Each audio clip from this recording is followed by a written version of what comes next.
우리 양옆에 계신 분들과 이렇게 인사해 보도록 하겠습니다. 지금이 은혜 받기 좋은 때입니다.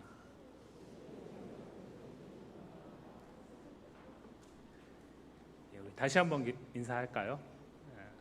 그 은혜 받기 좋은 때 당신과 함께라서 행복합니다.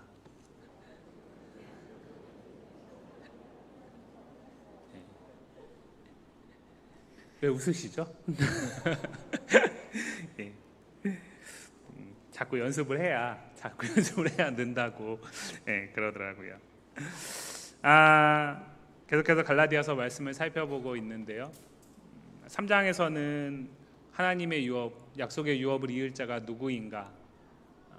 과연 미혹자들의 주장처럼 율법의 행위들, 특별히 할례를 행하는 할례의 근거에서 그 약속의 유업을 이을 자들이 존재하는가? 아니면 하나님의 약속의 근거에서, 언약의 근거에서 그 유업을 이을 자가 존재하는가에 대한 질문이 이어졌고, 마지막에 결국에 아브라함의 씨로서 한 사람 그리스도가 소개되고 있고 그의 자손들에게 아브라함의 자손이 된다라는 이 약속을 가지고 그리스도의 것은 그리스도의 자손이라면 누구나 다 아브라함의 유업을 약속 가운데 이을 자다라는 얘기로 29절에 마무리가 됐습니다.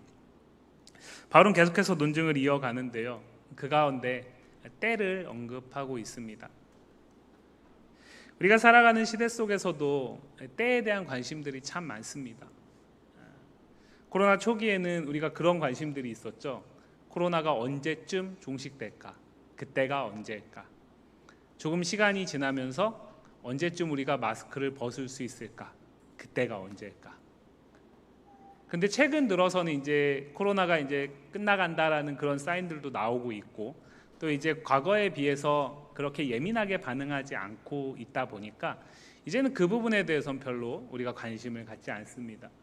최근에는 신문을 보니까, 매체를 보니까 가장 많이 관심을 받는 게 역시 부동산이더라고요. 지금 집값이 떨어지고 있는데 지금이 집을 살 때인가? 아니면 좀 더 기다려야 하는가? 똑같은 상황을 보면서 어떤 사람들은 지금이야말로 진짜 내 집을 마련할 수 있는 때다, 지금 질러야 된다, 이렇게 얘기하는 사람들도 있고, 또 어떤 사람들은 아직 멀었다, 더 떨어져야 된다, 지금 섣불리 행동하면 안 된다, 그렇게 얘기하는 사람들도 있습니다. 누구 말이 맞는지는 각자가 판단을 하는 거지만 똑같은 상황을 보면서 다 때를 얘기하는데 전혀 얘기하는 바는 다릅니다. 때를 얘기하면서 이때가 좋은 때다라고 얘기하는 분명한 근거들이 우리에게는 없습니다.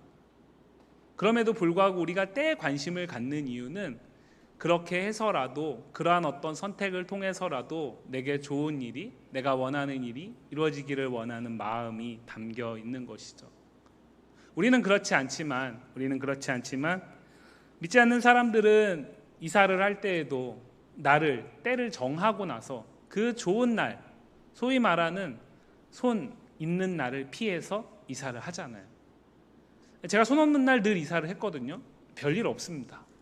오히려 더 싸고 더 좋은데 믿지 않는 사람들은 굳이 그 손 없는 날을 찾습니다. 2배나 더 주면서도 그날 꼭 이사를 해요. 그래야 뭔가 더 그곳에서 나을 수 있을 것이라는 어떤 소망이 담겨 있는 것이죠. 그런데 이 이면에는 사실은 무엇이 분명하게 드러나고 있냐면, 이 때라는 것은 우리의 생각과 무관하게 작동하고 있다라는 것입니다. 우리가 생각하기에 지금이 좋은 때다, 지금이 집을 살 때다, 오늘이 이사하기 좋은 날이다, 사람들이 저마다 얘기하지만 그것을 무엇으로 증명합니까? 그것에 대한 근거는 아무것도 없죠. 그렇기 때문에 여기에는 그냥 그 인간의 그 날을 선택하고 그 때를 선택하고 기대하는 사람의 소망이 담겨 있다라고 볼 수 있습니다. 그런데 오늘 본문에 보시면 사도 바울이 때에 대해서 얘기를 하고 있습니다. 때가 찼다라고 얘기를 하죠. 4장 4절 말씀에 때가 찼다라고 이야기를 합니다.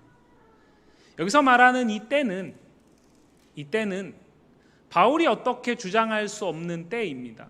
그리고 이 말씀을 듣고 있는 갈라디아 교회 성도들이 선택한 때도 아닙니다. 그렇기 때문에 이 표현에는 오히려 무엇이 더 분명하게 드러나냐면 이 때가 오직 하나님의 주권 가운데 달려있다라는 사실이 더 드러나는 것이죠. 구약성경의 전도서 기자도 전도서 말씀에서 인간은 때를 늘 구하고 더 좋은 날과 더 좋은 때를 찾지만 그러나 스스로 그 때를 측량할 수 없도록 하나님이 만드셨다라고 얘기하면서 인간사에 일어나는 많은 일들이 인간이 그것을 원하는 때에 늘 일어나는 것이 아니라 하나님이 정하신 때에, 그래서 인간에게는 감추어져 있는 때라고 얘기를 합니다.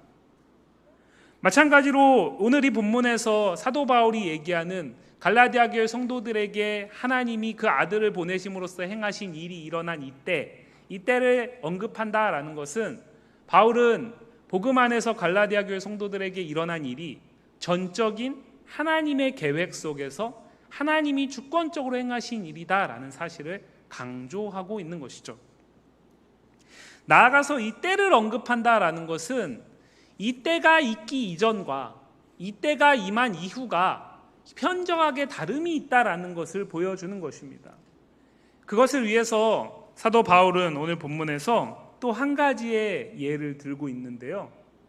우리가 3장에서 살펴봤던 초등교사와 비슷해 보이지만 그것과는 조금 다른 맥락에서 예를 들고 있습니다.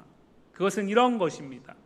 이 시대는 로마 시대잖아요. 로마 황제가 세계의 패권을 잡고 있는 시대.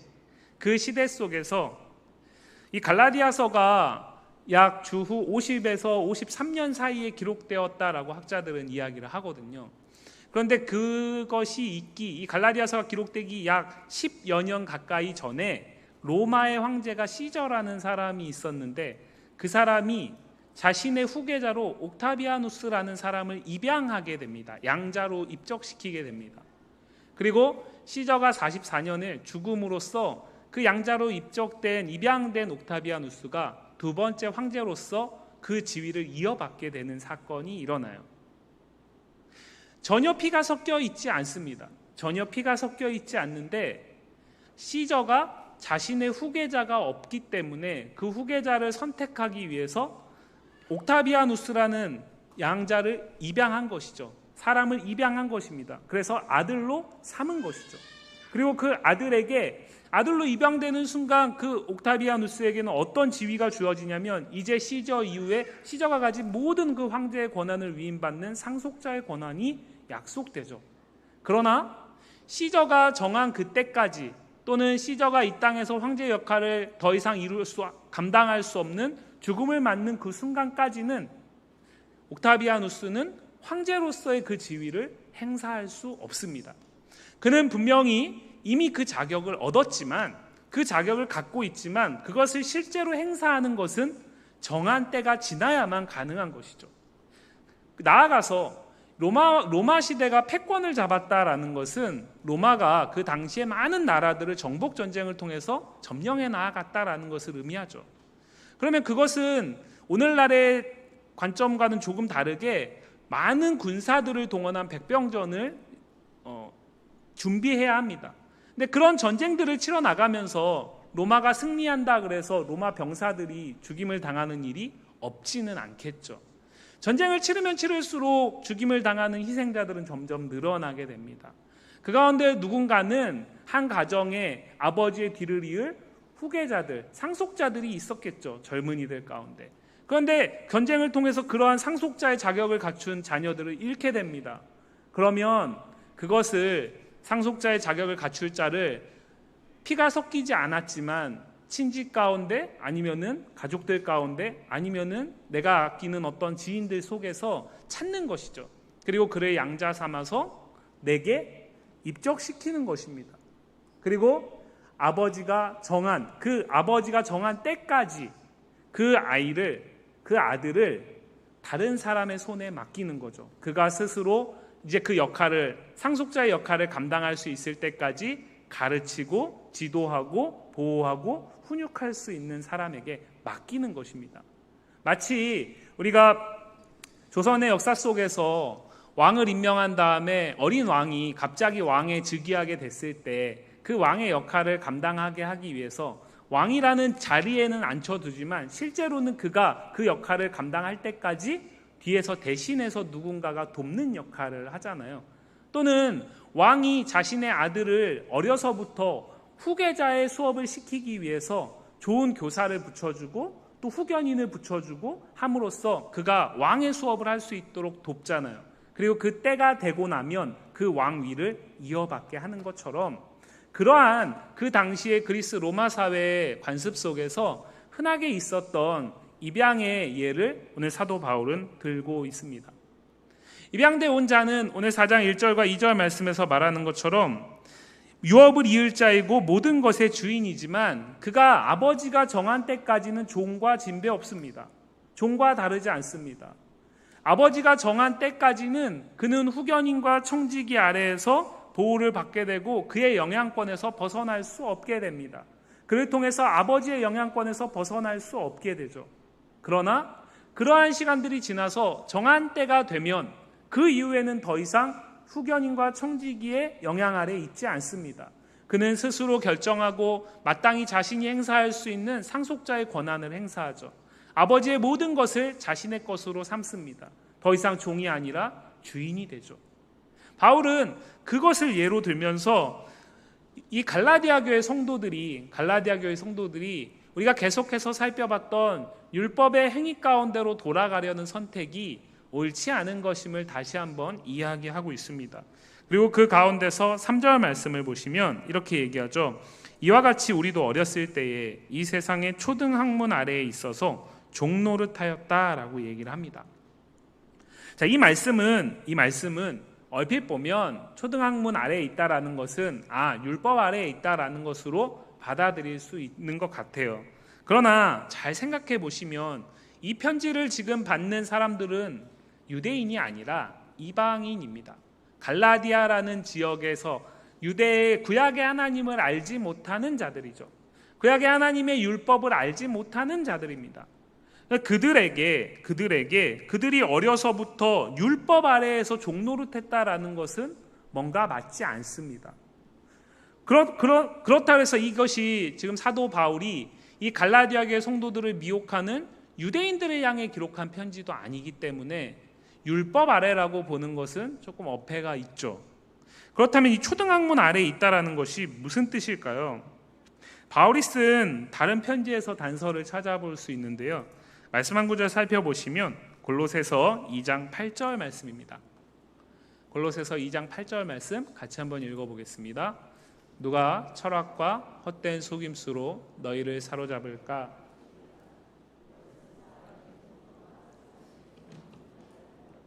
그리스도를 따름이 아니니라. 저기 보면은 초등학문이 나오죠. 세상의 초등학문과 사람의 전통을 따르는 것, 그것이 그리스도를 따르기 이전에 사람들이 쫓아갔던 것입니다. 특별히 이 편지를 받는 골로새 교회 역시도 이방인들입니다. 그들은 무엇을 따랐냐면 철학과 헛된 속임수를 따랐다라는 거죠. 근데 그것을 초등학문을 따른 것으로 정리하고 있는 것입니다.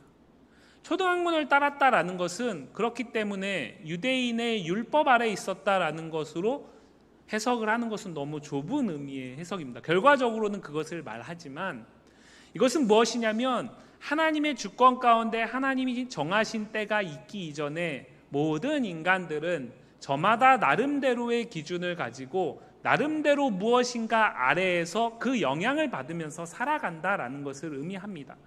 특별히 이 갈라디아 교회 성도들이 살고 있는 그 그리스 로마의 문화 가운데서는 수없이 많은 신들이 있을 것이고요. 그리고 그들이 실제 살아있는 현신으로 여기는 로마 황제도 초등학문의 범주 안에 들어갈 수 있습니다. 좀 더 나아가면 오늘 골로새서 2장 8절에 나온 것처럼 특별히 그리스의 문화 가운데서는 철학이 발달하게 되는데 철학자들은 인간의 삶의 이치를 깨닫기 위해서 학문을 연구합니다. 그리고 그들은 저마다 나름대로 그 인간의 기원, 이 세상의 기원에 대해서 나름대로의 답을 찾아가거든요. 그러한 모든 것들을 이야기하는 것입니다. 다시 말씀드려서 때가 찬 이후에 그리스도를 따름으로써 그리스도 아래서 살아야 할 자들이 여전히 그 이전의 것들을 따르는 것, 그것을 초등학문 아래에 있다라고 설명을 하는 것입니다. 하나님의 정한 때가 있기 이전에 저마다가 의지한 것들이 있습니다. 유대인들에게는 그것이 율법일 것이고요. 이 당시에 사람들에게는 그것이 철학일 수도 있고요. 그것이 어떤 뛰어난 황제의 힘일 수도 있고요. 아니면 자신들이 부르는 이름도 모르는 수없이 많은 신들일 수도 있습니다. 우리가 살아가는 이 시대 속에서는 사람들이 의지하는 물질일 수도 있고요. 우리 사회에서는 학력일 수도 있고요. 어쩌면은 정말 좋은 아파트일 수도 있습니다. 내가 나름대로 의지하고 그 아래서 안위를 누리고 평안을 누리는 그것들을 이야기하는 것입니다. 그것 아래서 내가 오늘의 삶을 살아갈 수 있다라고 생각하고 붙들고 있는 것. 그렇기 때문에 이것은 저마다 다 다른 것이죠. 저마다 다 다른 것이지만 누구도 예외는 없습니다. 그렇기 때문에 이방인과 유대인 모두 동일하게 하나님의 때가 정한 때가 차기 전에 그들은 저마다 다 초등학문 아래에 있었다라는 것이죠. 그리고 그것은 종노릇한 것과 같습니다. 그러나 이제는 때가 찼다라는 거죠. 때가 찼기 때문에 때가 찬 이후에 이들은 더 이상 초등학문 아래에 머물러 있으면 안 되는 겁니다.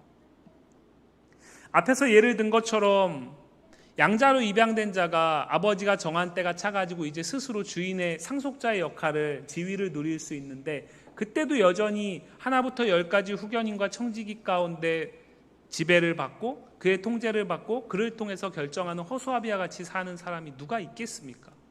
없는 것이죠. 자신이 상속자의 지위를 가졌기 때문에 그것을 마땅히 행사하는 것입니다. 그때가 지나고 나면요. 그런데 오늘 사도 바울은 갈라디아 교회 성도들을 미혹하는 자들과 거기에 미혹되는 갈라디아 교회 성도들은 그 때가 차서 자신들 앞에 이루어진 일이 분명히 있음에도 불구하고 여전히 초등학문 아래에 있었던 그때로 돌아가려고 하는 어리석은 모습을 보이고 있다라는 것을 지적하는 것입니다. 오늘 우리가 조금 더 살펴보려고 하는 것은 그 때가 찼을 때 하나님이 행하신 일이 무엇인가입니다. 다시 한번 우리 4절부터 5절 말씀 다시 한번 보겠습니다. 4절과 5절 말씀. 때가 참에 하나님이 그 아들을 보내사 여자에게서 나게 하시고 율법 아래에 나게 하신 것은 율법 아래에 있는 자들을 속량하시고 우리로 아들의 명분을 얻게 하려 하심이라. 때가 차서 하나님이 행하신 일은 무엇이냐면 그 아들을 보낸 것입니다. 여기에는 무엇이 전제되어 있을까요? 그 아들이 갑자기 툭 튀어나온 것이 아니라는 거죠. 그 이전부터 이 모든 것들을 행하시고 주권적으로 이루어 가시는 하나님과 함께 하셨다라는 것을 전제합니다. 그 아들은 그 이전부터 존재했습니다. 하나님의 아들로서요. 그 얘기는 무슨 얘기일까요? 이 아들로서 보냄을 받은 자는 완전한 신성을 가진 존재다라는 것을 이야기를 합니다. 그분은 완전한 신이고 완전한 하나님이시라는 거죠. 그러나 그 이후의 말씀을 통해서 이 하나님의 보냄을 받은 아들이 어떤 분인지를 부연하고 있는데 중요한 사실을 또 한 가지 말하고 있는데 그것은 무엇이냐면 그렇게 보내진 아들을 여자에게서 나게 하셨다. 율법 아래에 나게 하셨다라는 것입니다. 율법은 인간을 위해서 하나님께서 주신 것입니다. 특별히 유대인들을 위해서 주신 것이죠. 우리가 앞에서 살펴본 내용들을 다시 한번 반추해 보면 율법은 모든 인간들이 그를 통해서 자신이 죄인이다라는 사실을 깨닫게 하고 그 죄가 얼마나 비참한 것인지를 깨닫게 해서 이 아들이 베푸시는 하나님의 은혜로 나아갈 수 있게 하는 통로, 다리의 역할을 하기 위해서 주신 것이잖아요. 모든 사람을 위해서 주신 것입니다.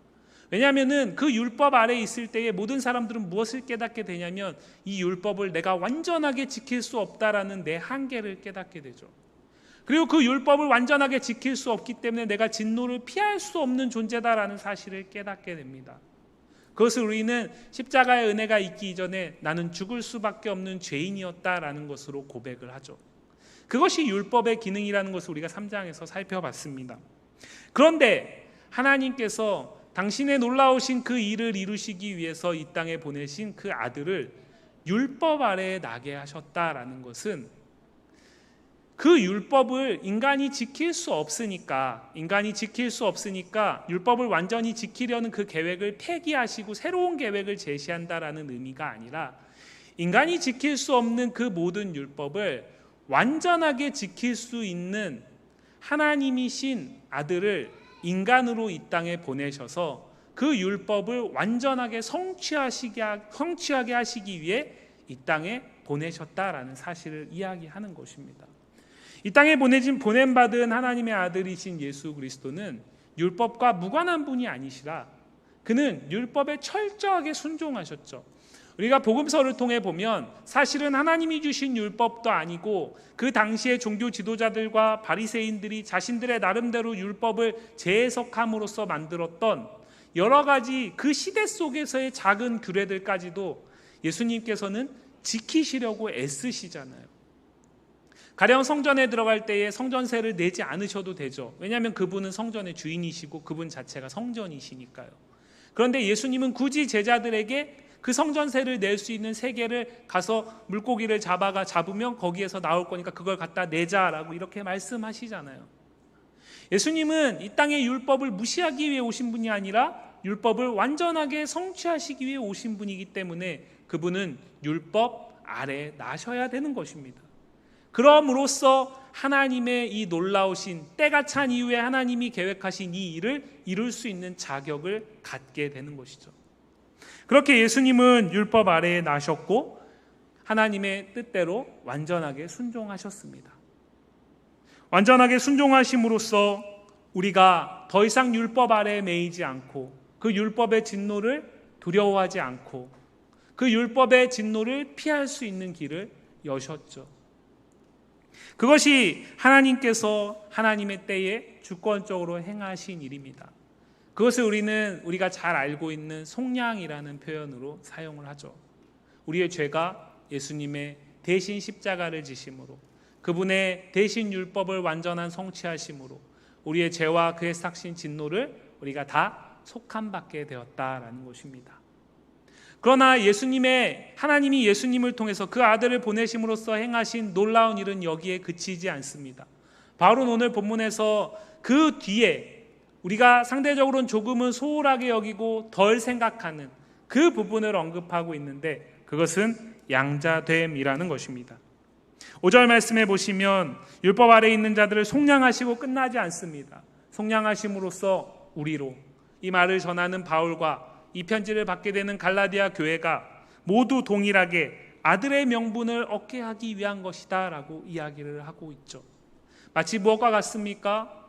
아버지가 자신의 주권을 가지고 자신의 상속자를 찾아서 그 상속의 자격을 갖출 자를 택하고 입양하여서 아들의 자격을 갖추게 하는 것처럼 아들의 지위 위에 놓는 것처럼 그리고 정한 때가 되면 그를 실제 상속자로서 그 역할을 감당하게 하는 것처럼 하나님께서 하나님의 때가 차신 이후에 하나님의 때에 하나님이 그 아들을 보내심으로써 행하신 일은 속량에서 그치지 않고 입양, 양자됨으로 나아가고 있습니다.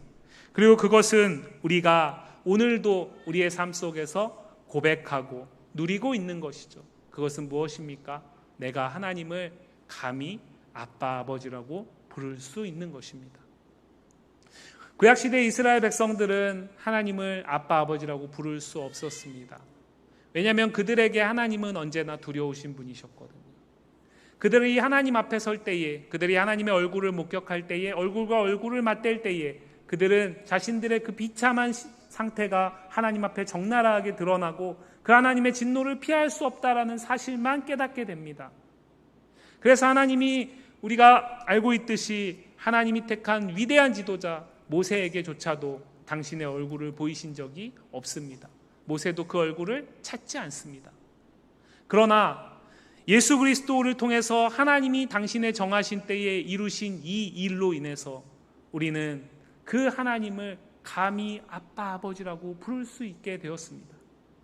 우리가 의지적으로 우리의 능동적으로 하나님을 아빠, 아버지라고 부르게 된 것이 아니라 하나님이 자격 없는 우리를 택하셔서 그 아들의 영을 굳이 오늘 사도 바울은 성령이라고 얘기하지 않고 그 아들의 영을 주셨다라고 얘기를 하는 이유는 무엇이냐면 우리가 하나님의 아들로 입양되었다, 양자로 입양되었다라는 것은 하나님이 이미 수없이 많은 자녀들이 있는데 그 가운데 자녀 하나 더 볼까? 자녀가 하나 더 있으면 좋겠다. 우리가 셀럽들의 모습들을 보면서 가끔 우리가 감동하는 연예인들이 자신의 자녀들이 있는데 저 아프리카에서 아니면은 어려움 가운데 있는 또 다른 자녀들을 입양해가지고 내 자녀처럼 키우는 그런 모습들을 보면서 감동하는, 이미 이루어진 가족 안에 또 한 명의 가족을 더해가는 것이 아니라 하나님은 당신의 하나밖에 없는 독생자를 우리를 위해 보내주셨기 때문에 이제는 그 자리를 그 아들의 영을 주심으로써 다 양자 삼으신 그 사람을 그 독생자의 지위에 두시겠다라는 뜻입니다. 많은 사람 중에 하나가 아니라 그 대체할 수 없는 그 자리를 나를 통해서, 우리를 통해서 대체하신다라는 것을 의미합니다. 그래서 그 아들을 아낌없이 내어주실 수 있었던 것입니다. 그 아들을 내어주면서까지도 우리를 사랑하셨기 때문에 그 아들을 내어주시면서 기꺼이 그 아들이 마땅히 누려야 할 상속자의 지위를 우리에게, 나에게 주신 것이라는 것을 이야기하기 위해서 성령이라는 표현을 사용하지 않고 그 아들의 영이라는 표현을 바울은 지금 본문에서 사용하고 있습니다. 이것은 갈라디아 교회 성도들이 부인할 수 없는 사실입니다.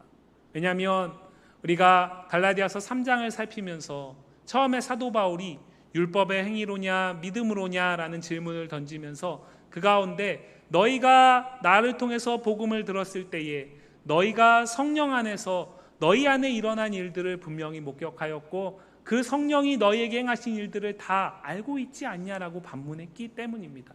갈라디아 교회 성도들은 성령과 무관한 자들이 아닙니다. 갈라디아 교회 성도들이 오늘 교회될 수 있는 것, 그들이 그 하나님을 아빠 아버지라고 부를 수 있는 것, 그것은 그들이 성령을 통해서만 가능한 것이죠. 그 성령, 그 아들의 영을 하나님께서 하나님의 정하신 때에 보내주셨기 때문에 그들은 오늘 교회를 이룰 수 있는 것입니다. 그들은 오늘 하나님을 아빠 아버지라고 부를 수 있는 것이죠.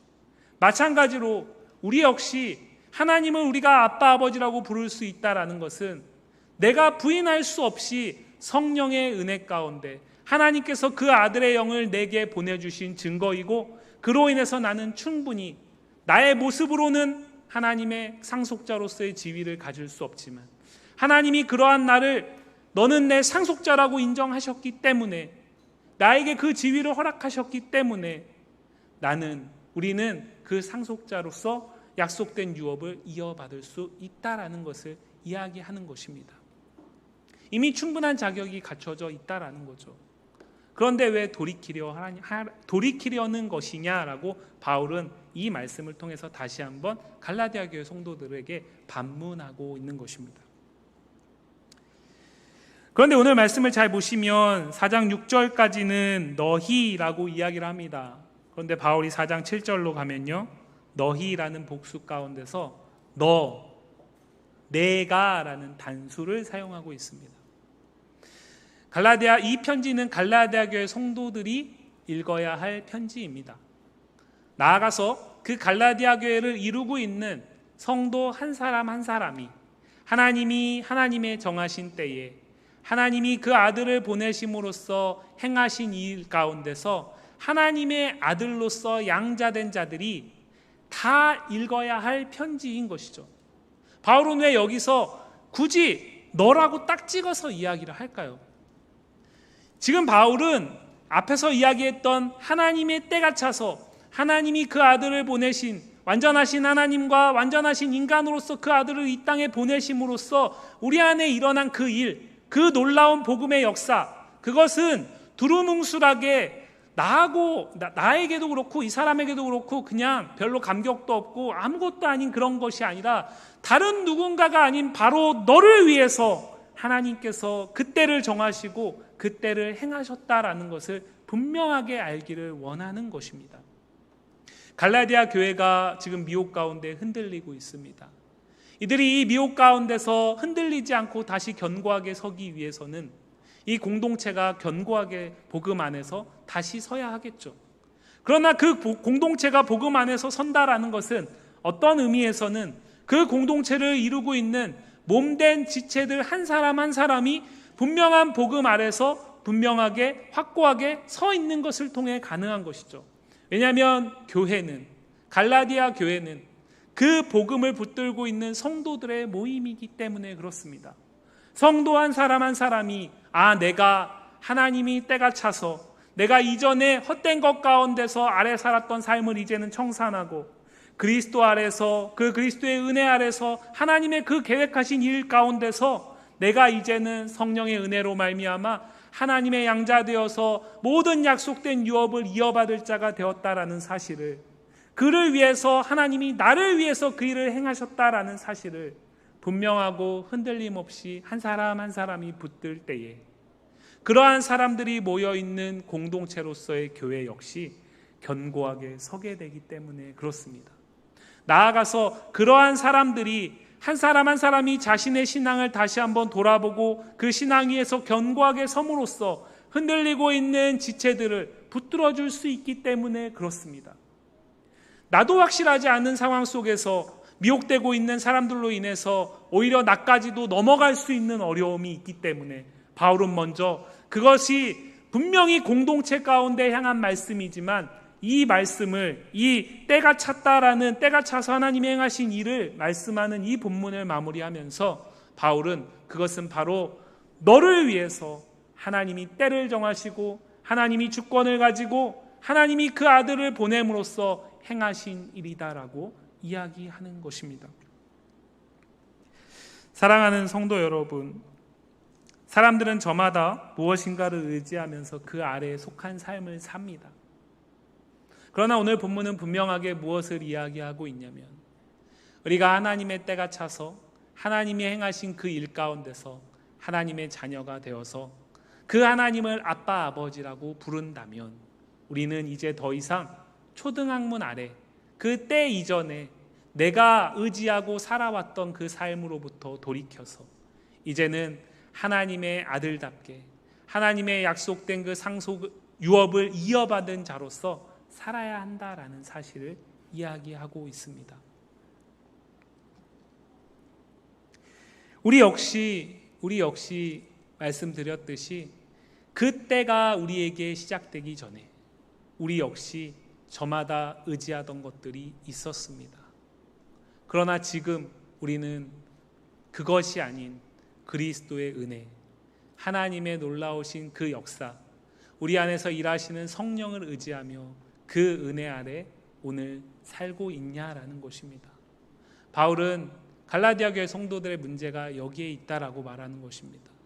미혹자들이 미혹할지라도 그들이 흔들리지 않을 수 있으려면 하나님의 때에 하나님이 그들에게 행하신 일, 그 놀라우신 일이 그들을 놀랍게 하고 그들을 확신케 하고 감격케 하고 그것을 기뻐하게 해야 하는데 그렇지 못하기 때문에 다시 과거의 그때 이전으로 돌아가는 어리석은 선택을 하려고 한다라는 것이죠. 오늘 우리에게도 이 본문은 동일하게 묻고 있습니다. 우리는 하나님의 자녀입니다. 우리는 하나님의 놀라운 그 역사 속에서 우리 안에 행하신 그 일로 인해서 기꺼이 기쁨으로 하나님을 아빠 아버지라고 부를 수 있게 되었고 그 하나님의 은혜를 늘 사모하며 살게 되었습니다. 그러나 그것이 정녕 우리의 모든 삶 속에서 하나님의 은혜면 충분합니까?